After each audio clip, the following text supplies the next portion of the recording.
वर्धा जिल्ह्यातल्या आर्वी विधानसभेतील स्वराज्य शेतकरी संघटनेचे अध्यक्ष जयकुमार बेलखडे यांनी आमदार बच्चू कडू यांच्या उपस्थितीमध्ये कार्यकर्त्यांसह प्रहार पक्षात थेट प्रवेश घेतलाय। बेलखेडे हे प्रहार पक्षाकडून आर्वी विधानसभा निवडणूक लढणार असल्याचं सांगितलं जात आहे। याच पार्श्वभूमीवर त्यांनी माध्यमांशी संवाद साधलाय, पाहूया।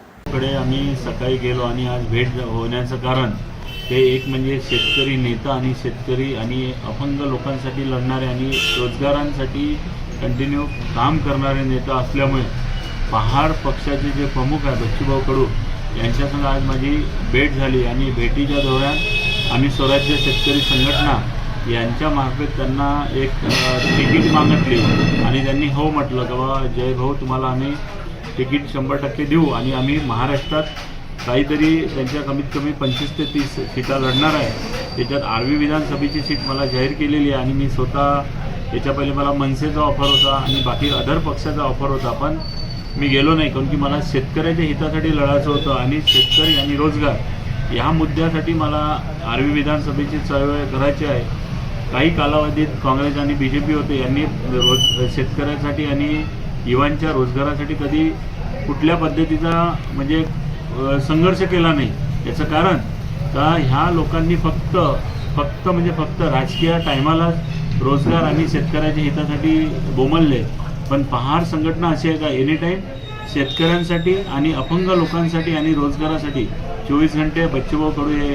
लढत राहते आणि त्यांचं जे विजन आहे तेच विजन आमचं आहे स्वराज्य शेतकरी संघटनेचं। आणि आर्वी विधानसभेची जे तिकीट मला आज जाहीर केलेली आहे त्या पद्धतीनं मी आता बच्चूभाऊला कधीच सोडणार नाही आणि आर्वी विधानसभा हे सीट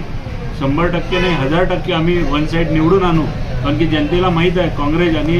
BJP हे फक्त गारोडी पक्ष आहे, यांना फक्त लोकांना चिवत्या बनवण्याचं काम केलेलं आहे आणि जनता समजली आहे। खासदार राष्ट्रवादी तुतारीचा आहे आणि BJPचा आमदार आहे, हे दोघं आपल्या शहरातला एक रोड बनवू शकले नाही आणि विधानसभेत आणि कुठल्या पद्धतीची कंपनी या दादाराव केच्या ह्याच्या पहिले आमदार होते अमरकाय माझी, त्यांनी बी आजपर्यंत कार्य केलं नाही। याचं कारण का या लोकांना आपले पोटं भरण्याचाच टाईम गेला आणि तो आता समय निघून गेलेला आहे आणि जनतेला समजलं का फक्त हे पोटं भरण्याचं काम केलं आहे आणि जनतेला आता पूर्णपणे माहीत आहे का हे एक नंबरची ते म्हणते ना गारोडी लोक होते, लोकांना थापा देऊ यांनी आजपर्यंत कार्य केलं।